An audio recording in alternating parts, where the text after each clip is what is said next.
In the chilling woods of northern Canada, a group of friends embarked on a winter camping trip, seeking adventure and the thrill of the wilderness. As days grew shorter and the forest darker, a sense of unease settled upon them. Strange sounds echoed through the trees at night, and their campfire stories took a darker, much darker tone. One evening, while huddled around the fire, they heard a mournful howl that seemed to pierce the very soul. Fearful whispers of the Wendigo began to circulate among the group. They dismissed it as local legends meant to spook tourists, but their unease, it lingered. One member of the group began to exhibit odd behavior. He became increasingly paranoid, claiming to hear voices urging him to venture deeper and deeper into the woods. His eyes took on a wild, frenzied look, and he grew gaunt and sickly. As the trip wore on, the group's supplies dwindled, and desperation set in. One fateful night, they awoke to find Jake missing. Panic spread as they searched for him in the darkness. The forest seemed to close in around them, and their flashlights revealed only fleeting glimpses of unsettling shadows. Finally, they stumbled upon Jake's haggard form, crouched near a gnarled tree. His gaze was vacant, and his voice was chilling whisper as he muttered about hunger and a consuming emptiness. The group realized, too late, the truth behind the legends of the Wendigo curse had taken hold of Jake, turning him into a monstrous creature driven by insatiable hunger. Terrified and desperate to escape, the remaining friends attempted to flee, but the Wendigo pursued them relentlessly. One by one, they fell victim to the curse, or the creature itself. As the last survivor was taken down by the Wendigo's clawed hands, the forest fell silent once more, shrouding the tragedy in darkness. No rescue teams would ever find them, and the woods would keep their secrets. The Wendigo's hunger remained a curse that would never be satisfied, ensuring that no trace of happiness would ever touch that cursed place again. Welcome to Foggy Nights.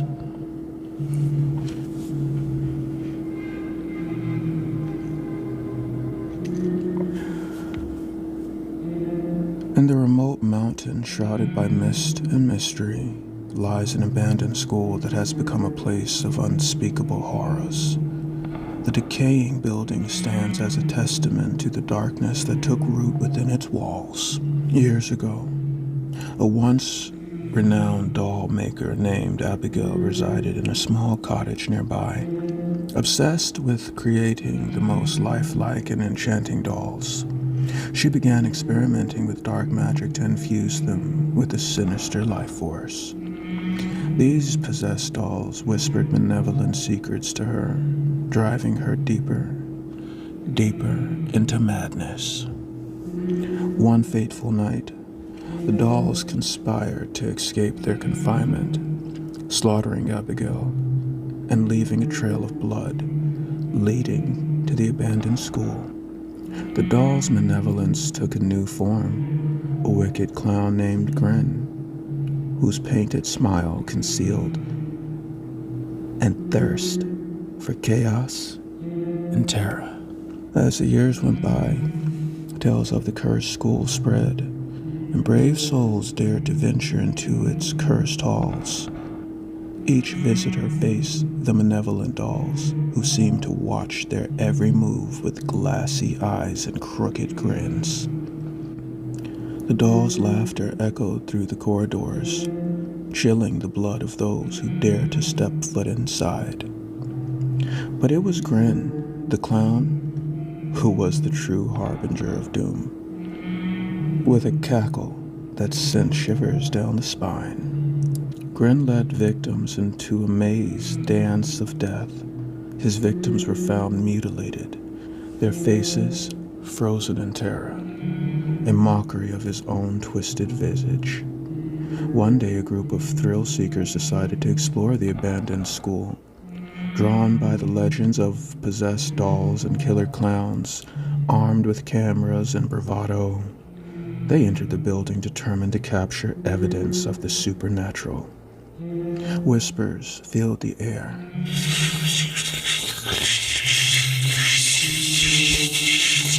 Shadows danced in corridors of their vision, and their air grew colder with every step. Grin's laughter echoed a haunting soundtrack to their nightmare. One by one, the group members were picked off by the dolls and Grin, each meeting a grisly end. Their desperate screams went unanswered, swallowed by the empty halls and endless darkness. And the last survivor, trembling with blood, stumbled upon an old journal detailing Abigail's descent into madness and the creation of the possessed dolls. In every final entry, Abigail warned the evil she had unleashed was eternal. The dolls and Grin would claim any who dared to enter. As a survivor read the ominous words, the dolls closed in around them, and Grin's chilling laughter echoed one final time. The school absorbed their terrified cries, leaving behind only silence and the malevolent spirits that would forever haunt its desolate halls. No one would ever know their fate, and the mountain winds would carry their screams into oblivion.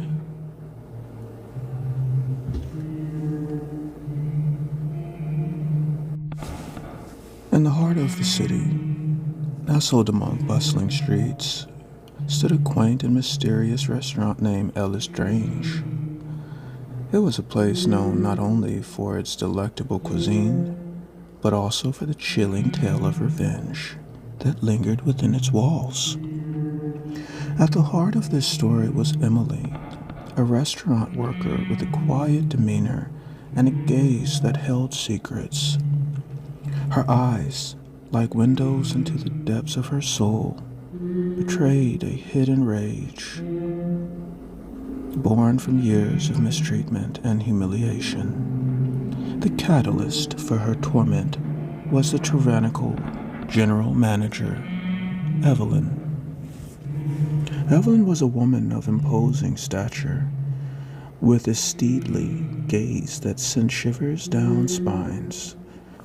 She ruled the restaurant with an iron fist, treating the staff like mere pawns in her culinary empire.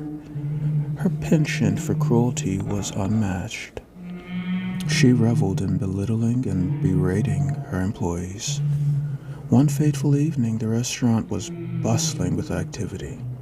The aroma of exquisite dishes wafted through the air, and patrons filled the dining hall with laughter and clinking glasses. As the night grew darker, a sense of foreboding settled upon the staff. Emily, in particular, had reached her breaking point. The night took an eerie turn when Evelyn's unusual air of authority seemed to falter. The general manager appeared distracted, casting furtive glances around the room. Unbeknown to her, Emily had devised a plan, a sinister form of vengeance that would be her ultimate redemption. With calculated precision, Emily placed a vial of a slow-acting, pyralic agent on Evelyn's desk. As Evelyn worked late into the night, her chain of cigarettes dwindling, Emily watched with a mixture of grim satisfaction and dread. The time had come to bring her tormentor to her knees. It was a spectacle as Evelyn reached for a cigarette, her movements becoming sluggish, uncoordinated. Panic flashed across her eyes as her voice grew weak and raspy. Emily, hidden in the shadows, watched with a chilling calmness as Evelyn's life force began to slip away. The general manager's grasp for air became desperate, her eyes wide with terror. Emily's gaze remained unflinching, her heart a mixture of vengeance and triumph. Ooh. As Evelyn's vision blurred and her strength waned, she finally turned her gaze towards Emily. Their eyes locked in a chilling moment of recognition. Evelyn's silent plea for help was met with a cold, unwavering stare. The symphony of her struggle resonated with the walls of the restaurant. A morbid crescendo of life slipping into darkness. As Evelyn's body convulsed, Emily's lips curved into a cruel, vicious, merciless smile. The paralytic agent had done its work, rendering Evelyn helpless in the face of her own demise. The sounds of her ragged breathing and the scuffling of her weakened movements filled the room. And then, in her final moments, Evelyn heard it, a sound that would forever haunt her nightmares. Emily's laughter, a beautiful symphony of twisted triumph, echoed through the room like the tolling of a funeral bell. It was a laughter that bore the weight of years of torment and suffering, released in a chilling crescendo of satisfaction. Evelyn's vision faded, the darkness consuming her as her struggles ceased. The last sensation she knew was the sound of her own labored breaths mingling with Emily's cruel laughter. And then there was silence. Only the empty stillness of the restaurant remained. The news of Evelyn's demise spread like wildfire, and the once thriving restaurant fell into disarray. The staff whispered tales of the revenge exacted by Emily, the enigmatic worker with the haunting gaze. El Terrange, once a place of fine dining, became a place of shrouded, shadowy, chilling history. And so, the tale of revenge and the haunting laughter of Emily became a cautionary whisper, a reminder that even the meekest among us can harbor a darkness, a darkness that when ignited can engulf even the most powerful. A living testament to the price of cruelty, forever tainted by the malevolent echoes of a revenge fulfilled. In a village nestled in the shadows of ancient trees lived a woman named Lucy. Oh, Lucy, you're going to get it. You're going to get it. And I'm happy to tell this story for you. She was known for her cruelty, misery, evil, gossiping, darkness, and ugly rat face. The darkness that seemed to seep from her very soul. The villagers whispered tales of her wickedness, of the innocent souls she had harmed with her words and actions. Lucy's heart was as cold as the winter winds that swept through the village. She took pleasure in the suffering of others because she was so damn miserable. Deriving twisted satisfaction from their pain, she manipulated kind souls, sowing seeds of doubt and discord wherever she went. And karma was right on her tail. Her laughter echoed like a haunting melody of malice that sent shivers down spines.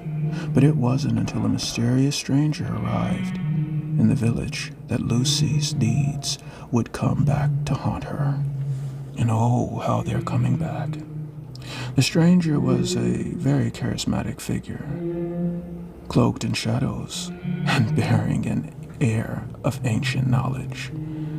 As he watched Lucy from the shadows, he saw through the veneer of her facade and recognized the depth of her malevolence, her wrong, her evil, and her disgusting rat face. One moonlit night as Lucy lay in her bed, she felt an unsettling chill seep through her bones. She gasped as she looked in the mirror, horrified to find strands of her hair falling to the floor, falling to the ground, falling in the shower, falling in the sink, falling wherever the hell she went. The bitch is going to get it. The hair just continued to fall out and fall wherever she went, like withered leaves. Panic gripped her heart, and her throat was in her chest, and her heart was in her throat.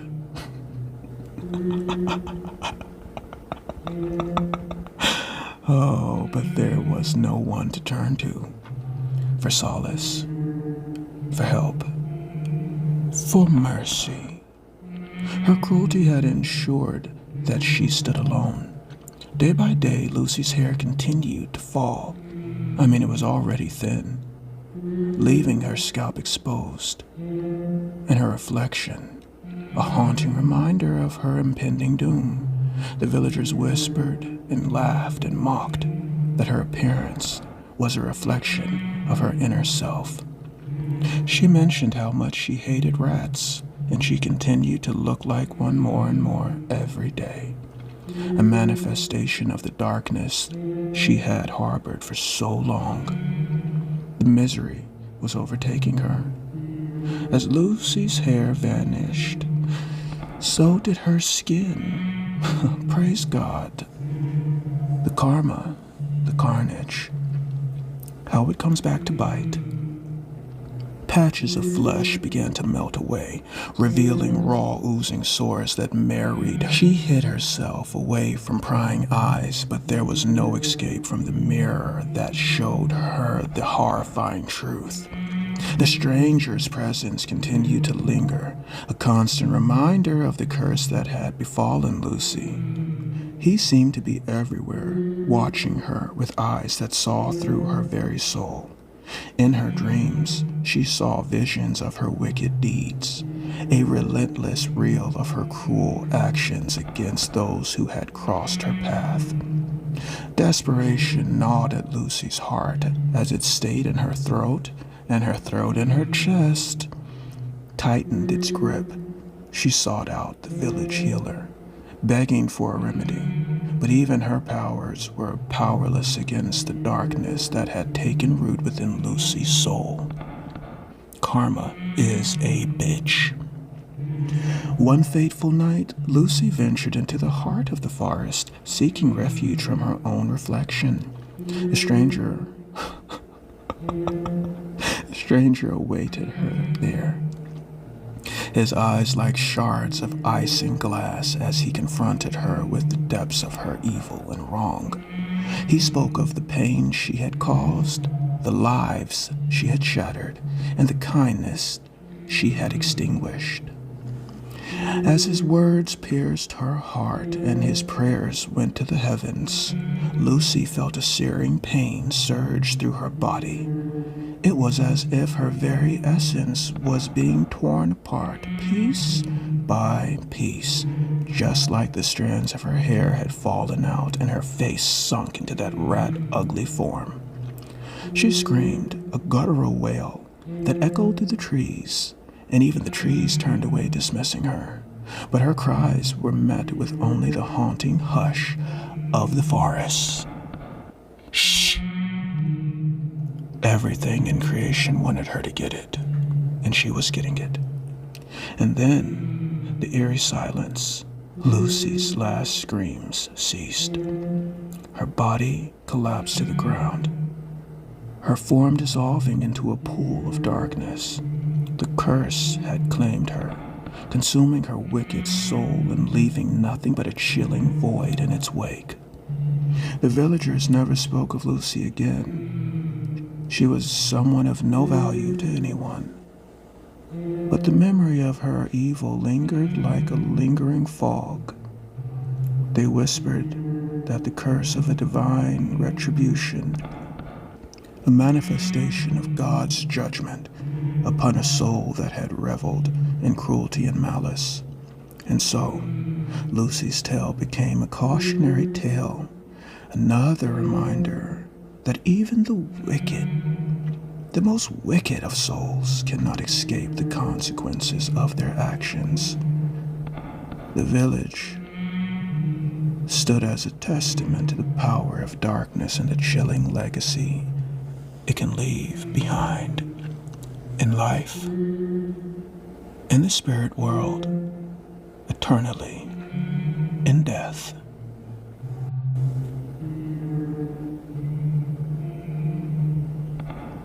In the heart of a city where shadows dance beneath neon lights, a strip club named Midnight Mirage stood as a beacon of both allure and darkness. Its walls held secrets and whispered tales of pain and pleasure. Among its inhabitants were two souls intertwined in a world of chaos and torment. Lola, a young stripper, and Max, a ruthless pimp. Lola's life was a mosaic of shattered dreams. It was pretty damn bad. She had been lured into the world of dancing by promises of a better life, only to find herself trapped in the web of Max's control. He had offered protection in exchange for her servitude, a sinister pact that had shackled her to a life of exploitation. I mean, it was terrible. Max, with a heart as cold as ice, ruled over his empire with vice, with an iron fist. No mercy. He reveled in the power he held over Lola and the other dancers.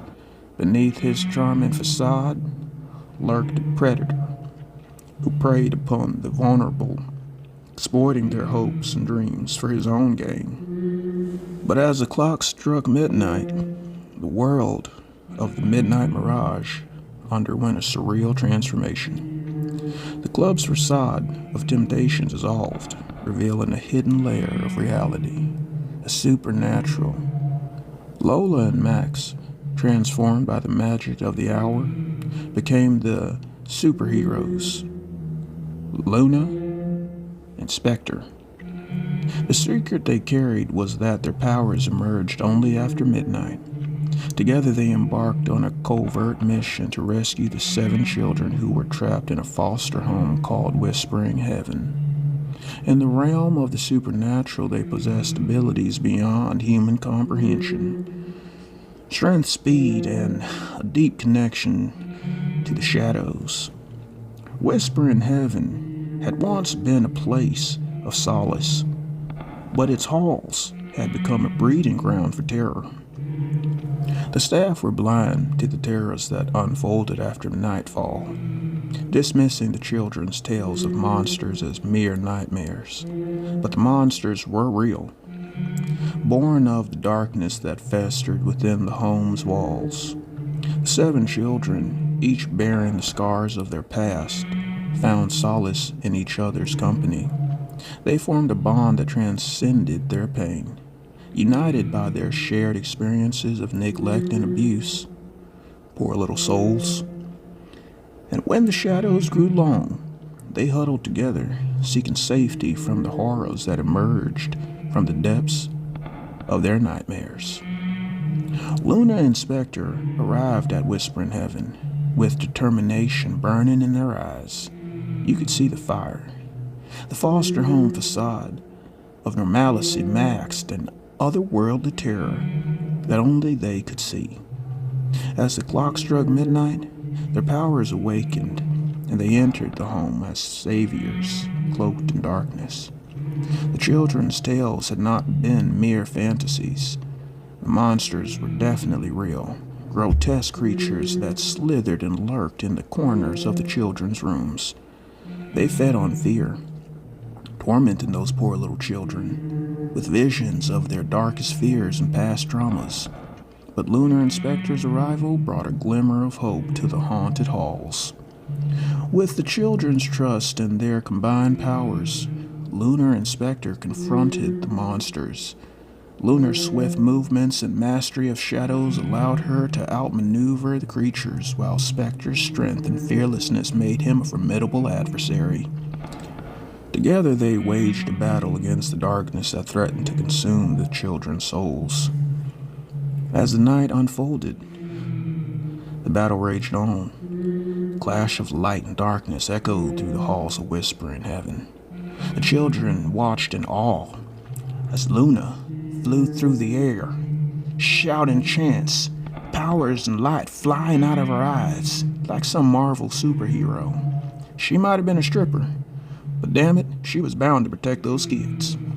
Inspector, well, all that misery he caused, why I don't know, all faded out and he became a superhero too. It was something marvelous, I tell you. Spectre faced the monsters head on, brave, their resolve unwavering. But victory came at a cost. As the first rays of dawn began to break, Luna and Spectre's power would wane. The monsters retreated into the shadows, and the children were safe once more. With a heavy heart, Luna and Spectre left the foster home, their identities shrouded in mystery. And in the following nights, the children shared stories of their heroes, the enigmatic superheroes who had saved them from the horrors of Whispering Heaven. Their tales spread like all over the place, a spark of hope in a world where darkness had held sway for far too long. And so, the legend of Luna and Spectre lived on. A tale of redemption, sacrifice, and the power of unlikely heroes. You'll find them in the darndest of places. Children of Whispering Heaven learned that even in the darkest of times, there was a glimmer of light that could drive away the shadows. And as the clock struck midnight, the city held its breath, waiting for the emergence of two saviors who dared to challenge the night.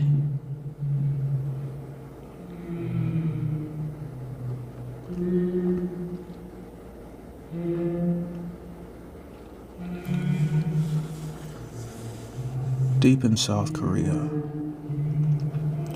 a town lost by time and memory lay hidden among the rolling hills. Seojin village, once vibrant and bustling, had been abandoned for decades, its streets and buildings left to decay in eerie silence. But there was a sinister secret that slumbered beneath the surface, a curse that awakened the town every summer. As the first days of summer arrived, a peculiar transformation occurred. Seojin village seemed to stir from its slumber, cobwebs vanishing and long-forgotten houses taking on the illusion of life. The scent of blooming flowers hung in the air, masking the underlying sense of foreboding that clung to the streets. The most haunting aspect of Seojin village, reawakened, was the emergence of lost souls. Spectral figures shrouded in mist wandered the streets and graveyard, their faces etched with sorrow and longing. These were the souls of villagers who had met tragic fate, souls that had become bound to the town by an evil force. Young Haewon, a history enthusiast, had heard whispers of Seojin village's haunting tales.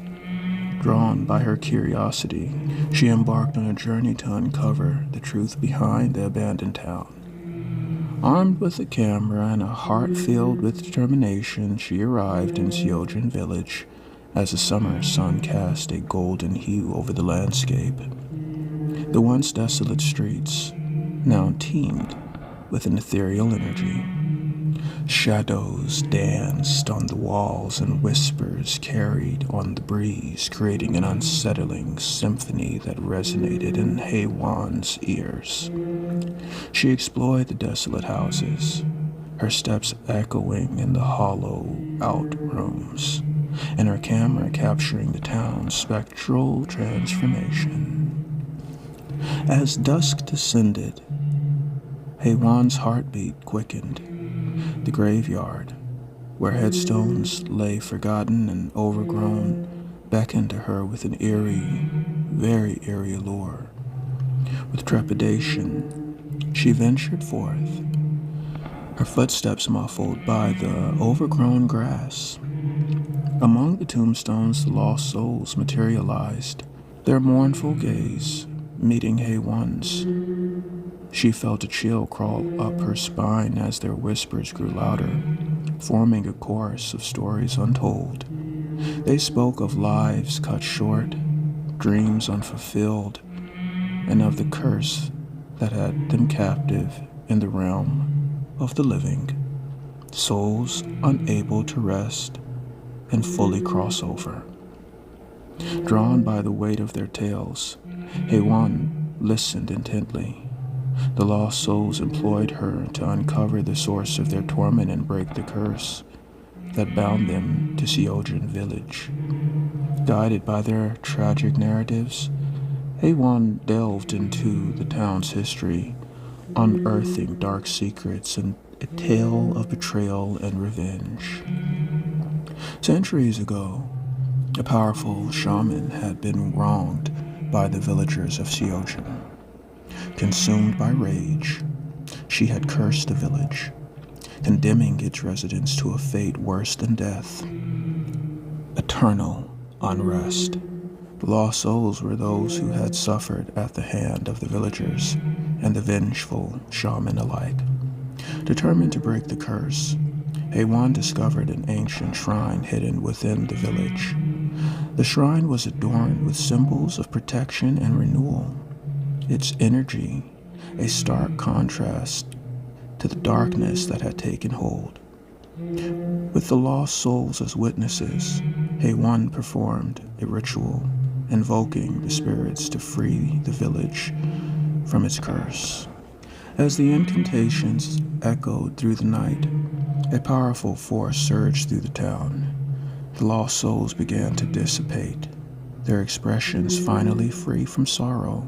The unnatural mist lifted, revealing Seojin village as it truly was, abandoned, silent once more.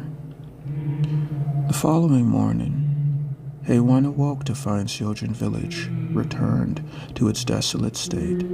The transformation had been undone, and the curse had been lifted. The town's history was no longer bound by malevolence, and the lost souls had found peace. As Heiwan left Seojin village, a sense of closure and satisfaction filled her merry little heart. The town's haunting tales were no longer stories of tragedy, but rather a reminder, oh yes, another reminder, of the power of compassion and redemption. And every summer, as the sun bathed the village in golden light, the souls of Seojin village found rest, their whispers echoing in the wind as a testament to the resilience of the human spirit.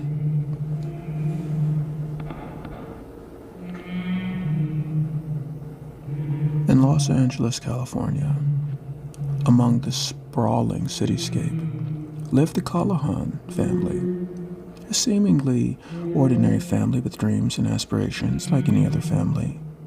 But their lives would soon be intertwined with a sinister force that lurked beyond the realms of human understanding. It began with an innocuous discovery. Just a dusty old antique radio that mysteriously appeared on the family's doorstep one, as cliche as it is, one dark and stormy night. Its wooden frame was so intricately carved, and its dials seemed to beckon with an eerie allure. The Callahans, well, intrigued by its old-world charm, brought it inside and set it on a shelf in the living room. That was the wrong damn thing to do. You'll find out.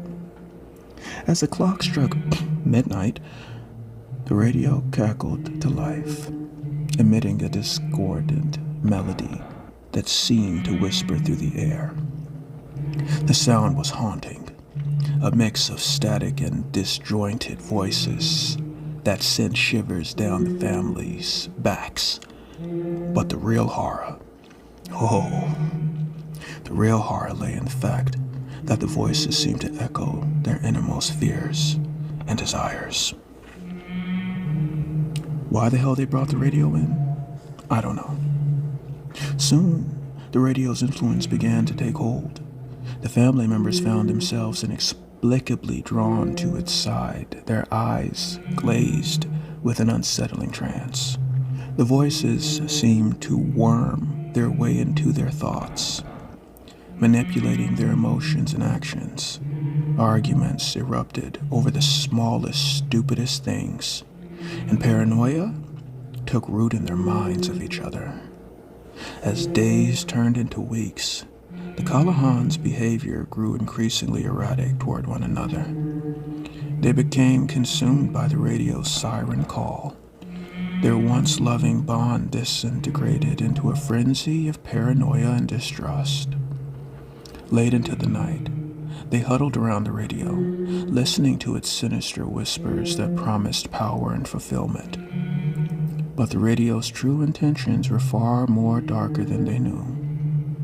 One fateful night, as a storm raged outside, the radio's voices grew louder and insistent. Louder and even more insistent.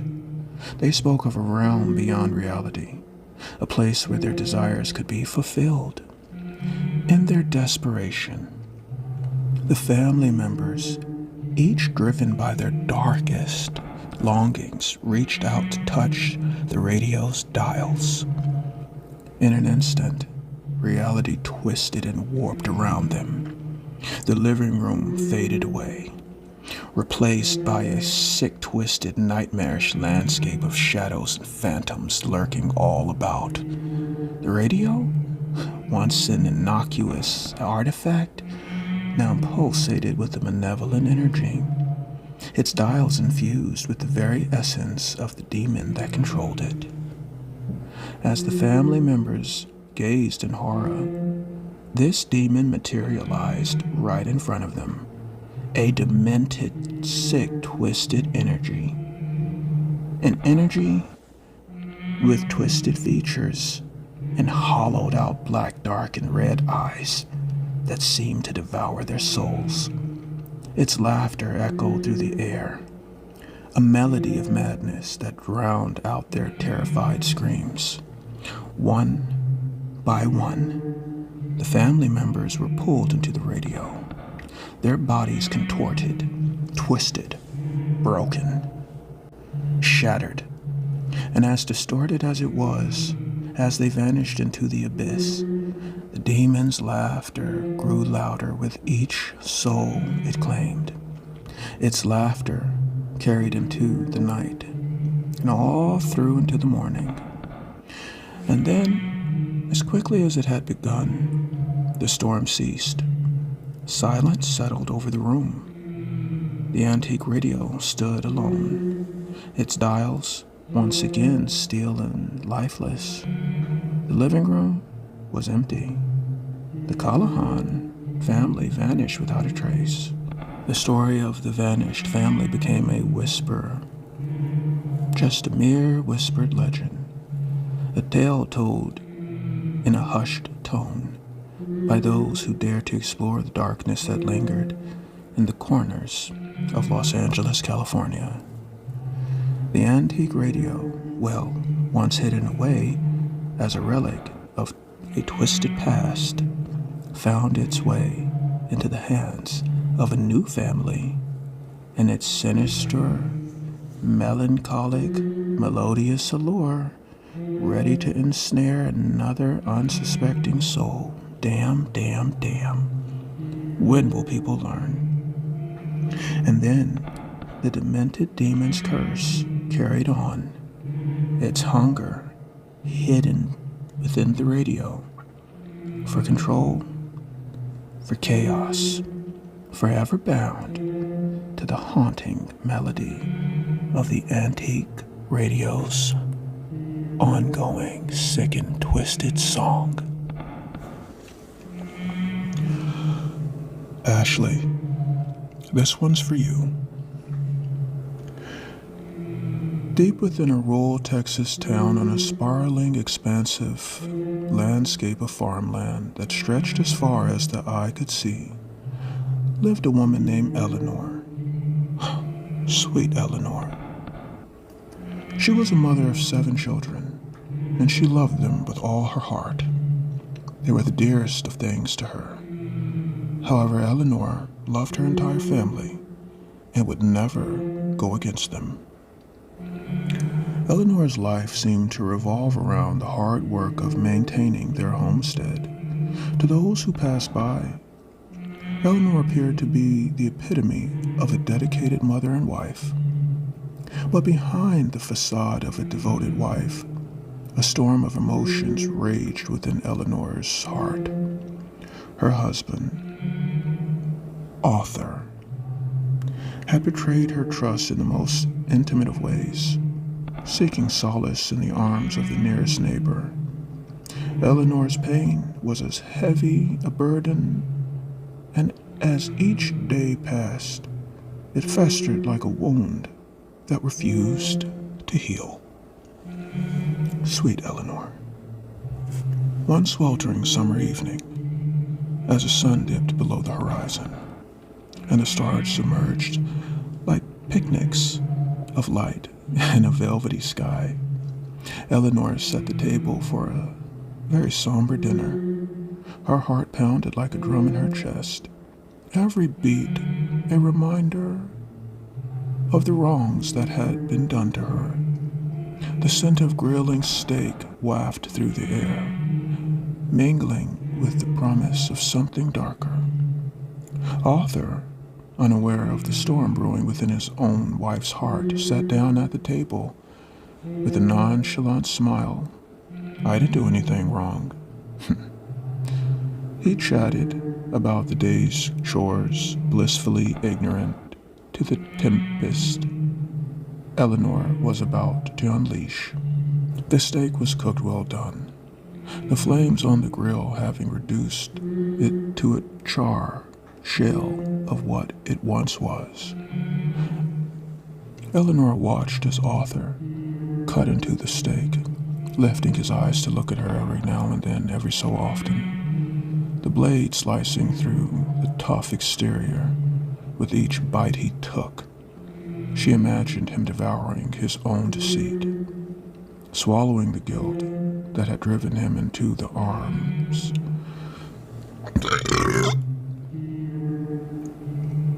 of another woman. The meat turned to ash in her mouth, a bitter taste that mirrored the resentment in her heart. As dinner came to an end, Eleanor rose from her seat, her movements deliberate and controlled and calculated. She fetched a second plate from the kitchen, a plate bearing the remnants of a shark. The meat, exotic and dangerous, held a significance that only Eleanor could understand. Arthur's confusion was palpable, and Eleanor placed the shark meat before him, his brow furrowed, his smile faltering as he looked to her for an explanation. And then, in a voice laced with icy determination, "Boy, here we go." Eleanor uttered a single word that hung in the air like a curse. "Revenge." She was quiet before she said it again, looking at him with the coldest stare in her eye. "Revenge."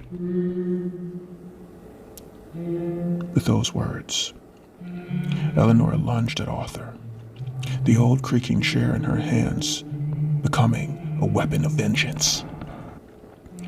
The sound of the chair's wood splintering seemed to echo through the still night and all across the farmland, drowning out Arthur's cries of surprise and pain. Blow after blow rained down upon him, each strike a testament to the fury that had consumed Eleanor's heart. Revenge. When the frenzy of violence finally subsided, the once loved chair lay shattered on the floor with Arthur's lifeless body lay crumbled beside it. Revenge. Eleanor stood over him, her breath ragged and her heart heavy with the weight of what she had done. Revenge. The moonlight filtered through the windows, casting a pallid glow over the scene of horror. In the days that followed, Eleanor's actions were a blend of calculated calmness and frantic desperation. She dug a grave on the farthest corner of their land, a place where the soil was soft and yielding. The children, unaware of the darkness that had unfolded, watched with curious eyes as their mother toiled under the unforgiving sun, wiping the sweat from her forehead. And so, in the dead of night beneath the sky adorned with twinkling stars, comforting and caressing Eleanor's heart, Eleanor lowered Arthur's body into the ground. The soil embraced him like a long-lost lover, covering him with a shroud of earth and secrets. The weight of her actions pressed upon her, a burden that would be carried with her until the end of her days. The children grew up on the farmland, oblivious to the secrets that lay beneath the surface of the dirt. Eleanor, sweet Eleanor, Revenge. a mother of 7, tended to her duties with a heavy heart, her love for her children, the only anchor that held her steady. Revenge. Sweet Eleanor. The echoes of that fateful night lingered in the shadows. The shadows echoed Eleanor's actions that night. Revenge. A haunting reminder of the choices she had made in the name of revenge, in the name of love. Sweet Eleanor. Revenge.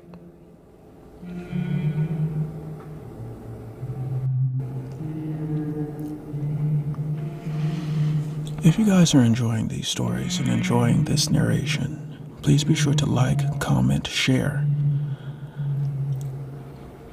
I appreciate all of my listeners and all the support. Let's continue.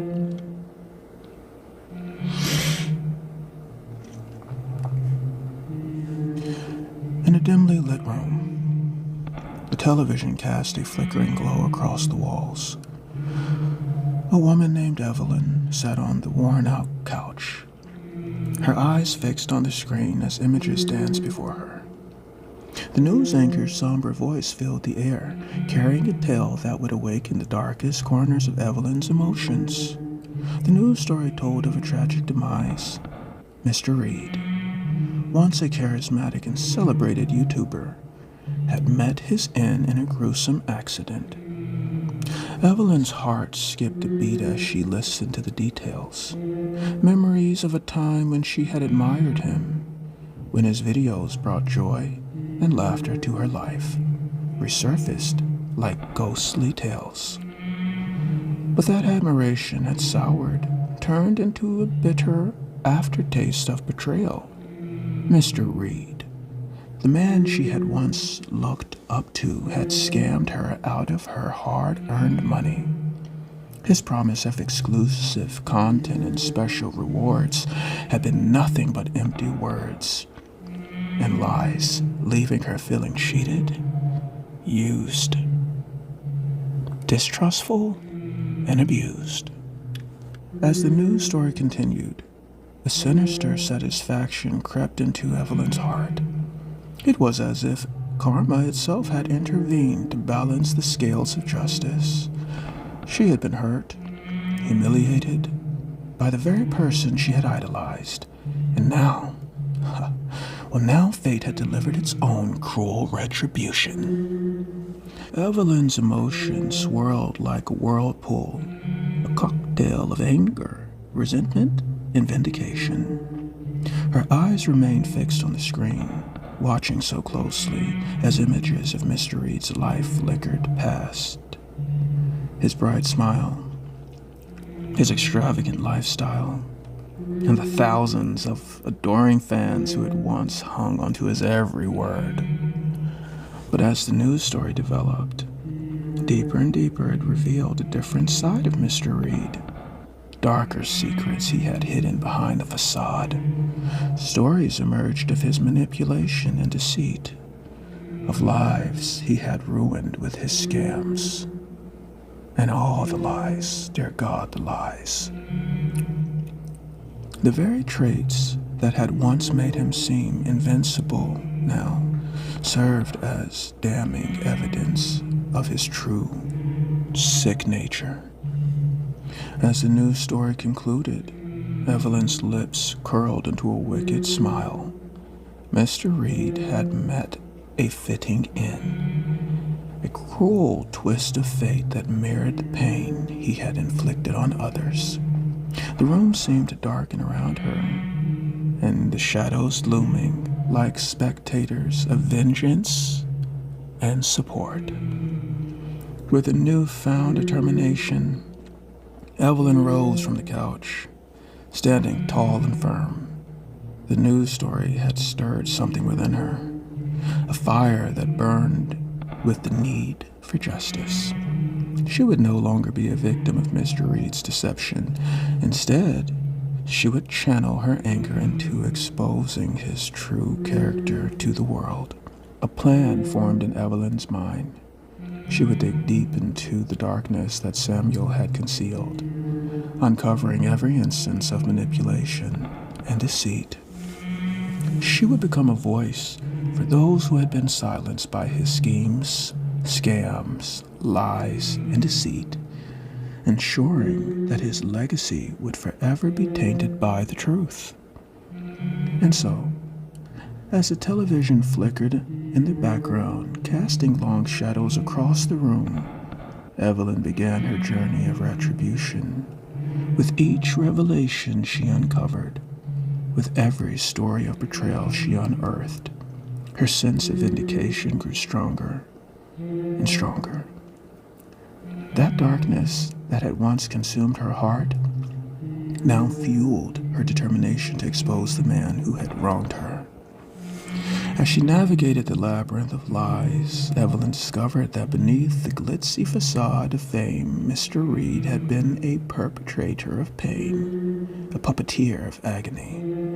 The truth, once hidden in the shadows, emerged like a monster brought to light.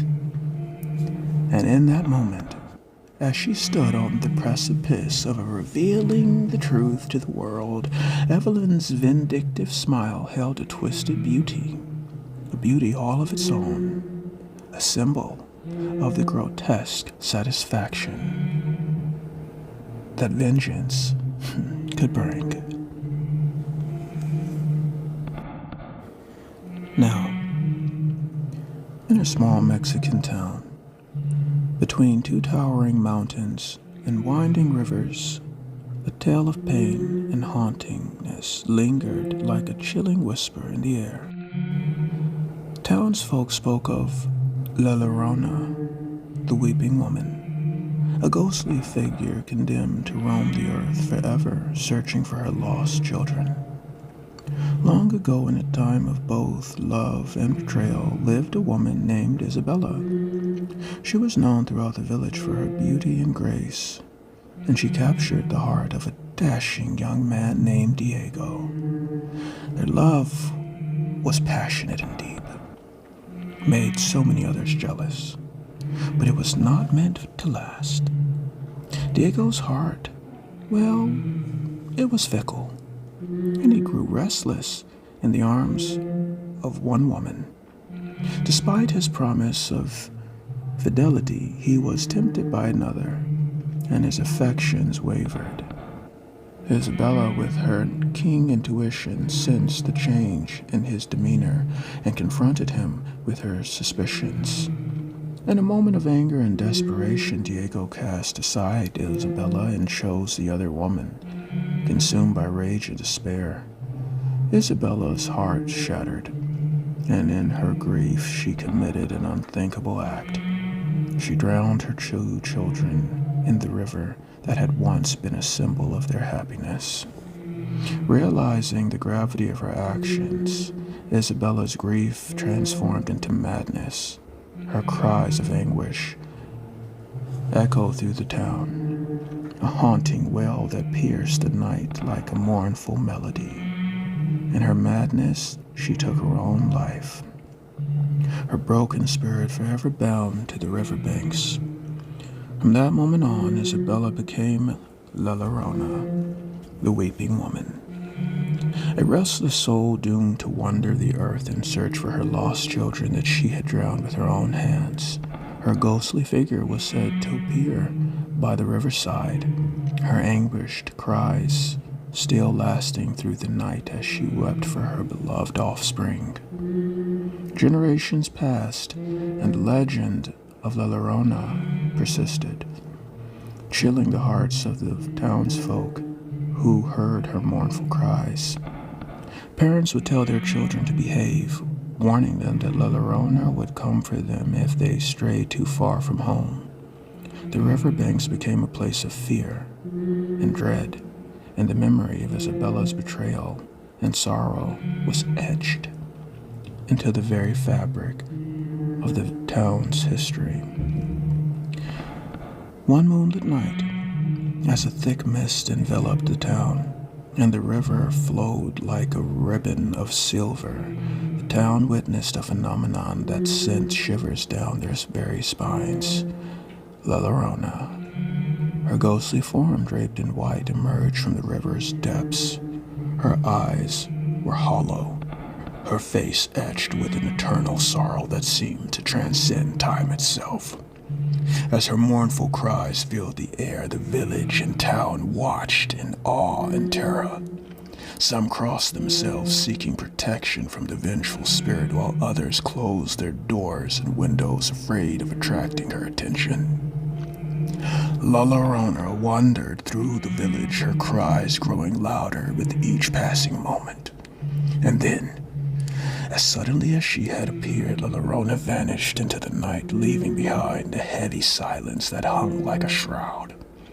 The village and townsfolk exchanged uneasy glances, their hearts heavy with the weight of the legend that had come to life before their very eyes.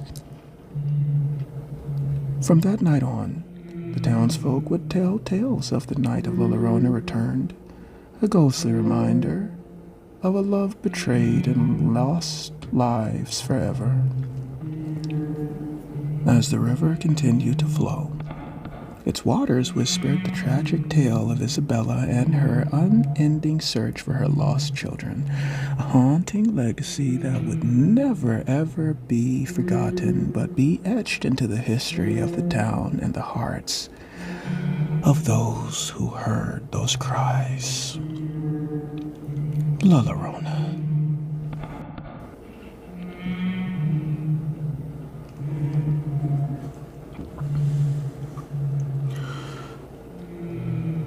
In the cold, dark waters of the Atlantic Ocean, the remnants of the Titanic lay intertwined with the memories of the tragic past. The fateful night of April 15th, 1912, when the majestic ship met its icy doom, had become a haunting chapter in history. But what if the echoes of that night were destined to return, carried on a tide of terror? Well, decades later, a cruise ship named the Eternal Voyager embarked on a journey across the same route as the ill-fated Titanic. As passengers boarded the luxurious vessel, excitement mingled with trepidation, for they knew the legends and stories that surrounded the Titanic sinking. However, it was alluring, and the lure of retracing history's steps was powerful. Even in the face of superstition, among the passengers was Lily, a historian with an insatiable curiosity about the past. Too bad. She had studied the Titanic's tragic voyage for years, and the chance to follow its path was an opportunity she couldn't resist. Lily's cabin was adorned with replicas of Titanic memorabilia, a testament of her fascination with the ship's history. As the eternal voyage set sail, the atmosphere was electric with anticipation. The grandeur of the ship, the lavish parties, and the sense of adventure that hung in the air. But it wasn't long before eerie occurrences began to unsettle the atmosphere. Whispers of the corridors, the feeling of cold breath on the back of one's neck, and fleeting glimpses of shadowy figures that seemed very much so out of place. Lily, attuned to the eerie undercurrent, delved deeper into her research, uncovering stories of passengers on the Titanic who had survived the disaster, only to experience a series of unsettling events afterward. She couldn't shake the feeling that the past was clawing its way into the present, refusing to be forgotten. As the cruise ship neared the exact location where the Titanic had met its end, an unsettling mist descended over the water. No icebergs in sight. The air grew frigid, and the ship's grandeur seemed to lose its luster. Passengers reported seeing apparitions in period clothing, men in formal suits, and women in elegant dresses, standing on the deck, their eyes filled with a sorrow that transcended time. Lily, haunted by her own fascination with the Titanic's history, felt a chill creep down her very body. The ship's corridors seemed to twist and elongate, leading her to places she had never seen before. The whispers grew louder, the voices of long-lost passengers resonating in the air. Faces appeared in mirrors and disappeared in others. Their expressions left fear and desperation. And then, on a moonlit night, the eternal voyage came to a sudden halt, as if time itself had frozen. The water seemed to churn with an otherworldly energy, and the figure of a young woman emerged from its depths, an apparition that bore an uncanny resemblance to Lily. The ghostly woman's eyes held a plea for understanding, a message carried on the ethereal winds of history.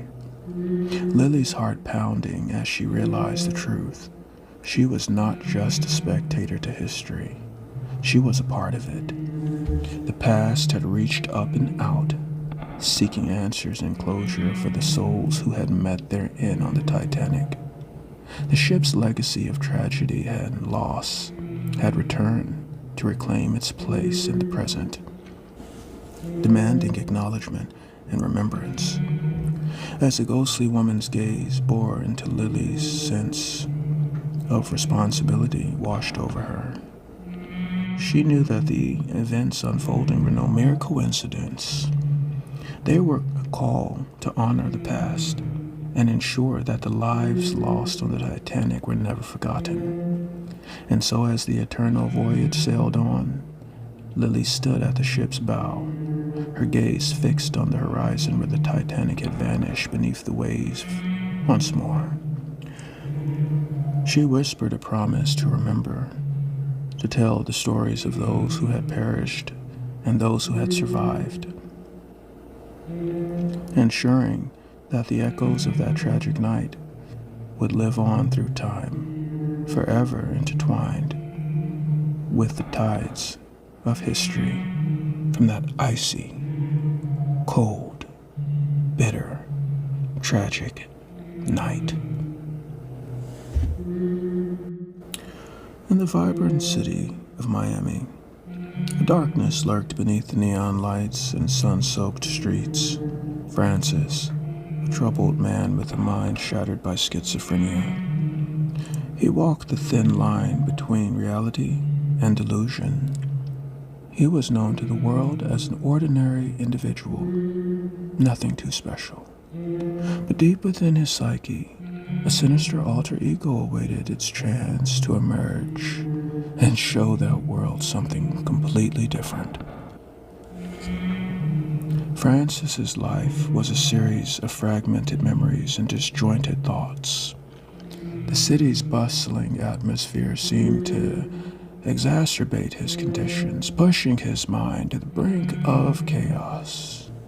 Oh, the chaos in his mind. He often found solace in the company of his two closest friends, Hector and Maria. They were his anchors, his link to a world that sometimes felt too overwhelming to navigate. But within Francis's tormented mind, a dark presence lay dormant. When night fell and the city's rhythm slowed to a low whisper, the darkness within him stirred. It was as if a switch had been flipped and he transformed into a vessel of deranged violence. His memory became a black void, a void that hid gruesome acts he committed. One fateful night, the moon hung low over the Miami skyline, casting an eerie glow over the streets below. As the city slept, Francis's alter ego emerged. He became an axe murderer, a twisted embodiment of his delusions. With each swing of the weapon, his mind slipped further into madness, his actions driven by a force he couldn't control. Hector and Maria, obvious to Francis's alter ego, were the first to fall victim to his frenzied violence. Oh, it's too bad. The axe cleaved through their bodies, their pleas for mercy falling on deaf ears. Francis's alter ego, in the bloodlust, the frantic energy of his mind channeling into each strike. The walls of his mind were stained with the horrific madness of his deeds. When morning broke, the city awoke to a grisly scene. The bodies of Hector and Maria, their lives brutally extinguished by the hand they had once trusted. The police launched an investigation, their efforts hampered by the lack of evidence and a trail of confusion left by Francis's shattered memory. Francis, unaware of his alter ego's actions, appeared as distraught as anyone else. He wept for his friends.